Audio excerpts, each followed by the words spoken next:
Assalomu alaykum, hurmatli talabalar. Fuqaro muhofazasi fanidan bugungi mavzumiz favqulodda vaziyatlar. Favqulodda vaziyatlar sababi va kelib chiqish manbalarini ko'rib olamiz. Favqulodda vaziyatlar sababi va kelib chiqish manbalariga ko'ra tabiiy tusdagi favqulodda vaziyatlar, texnogen tusdagi favqulodda vaziyatlar va ekologik tusdagi favqulodda vaziyatlarga bo'linadi. Endi shulardan tabiiy tusdagi favqulodda vaziyatlarni ko'rib olamiz.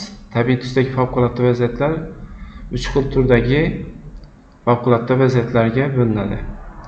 Birinchisi geologik xavfli hodisalar, ya'ni yerdagi xavfli hodisalarni ko'rib olamiz. Bulardan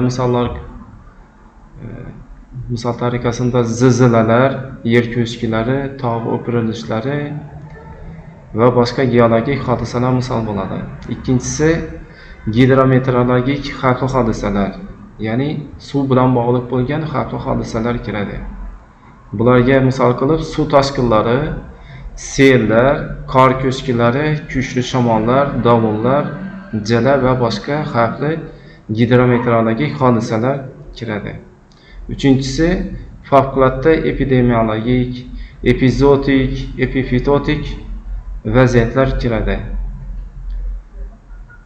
Odamlar orasida kasalliklarning tarqalishi epidemiologik vaziyat, hayvonlar orasida kasalliklarning tarqalishi epizootik vaziyat va o'simliklar orasidagi kasalliklarning tarqalishi epifitotik vaziyatlar deb nomlanadi.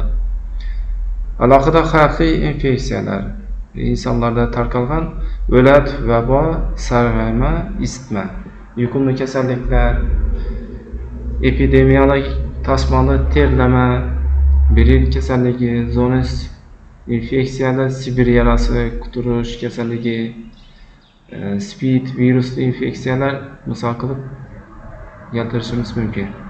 Epidemiya odamlarni guruh bo'lib yuqumli kasallanishi, zaharli modda bilan hamda oziq-ovqat bilan zaharlanishi, epizootiya hayvonlar orasida yuqumli kasalliklarning tarqalishi va nobud bo'lishi, epifitotiya o'simliklarning ommaviy kasallanib nobud bo'lishi, qurib qolishi tushuniladi. Texnogen tusdagi favqulodda vaziyatlarga 7 turdagi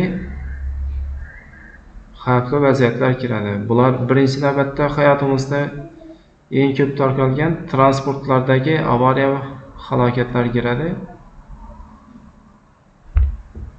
Kimyoviy xavfli obyektlardagi avariyalar ikkinchisi, uchinchisi yong'in portlash xavfi mavjud bo'lgan obyektlardagi avariyalar, to'rtinchisi energetika va kommunal tizimlardagi avariyalar. Bularga xonadonlardagi aholi yashash inshootlardagi suv bilan bog'liq bo'lgan muammolar, elektr energiyasi, gaz bilan bog'liq bo'lgan xavfli is gazidan zaharlanish, gaz avariyasi natijasida yong'inning kelib chiqishi, binolarning shikastlanishi, zararlanishi, suv bilan bog'liq suv quvurlaridagi, gaz quvurlaridagi avariyalar misol qilib keltirishimiz mumkin.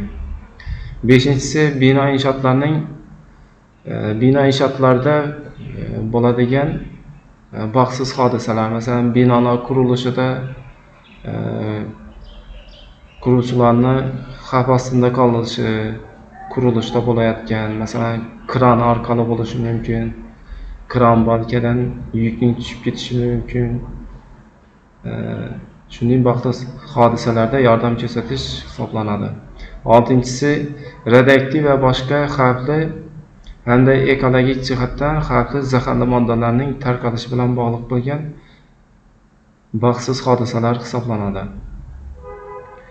Yedinchisi gidrotexnika inshootlaridagi avariyalar, suv toshqinlari, daryolarning toshishi, suv omborlari, suv to'g'onlarini shikastlanishi, gidroelektr stansiyalarining shikastlanishi va shu hududlarni suv bosib aholini xavf ostida qolishi vaziyatlarda yordam ko'rsatishlar kiradi.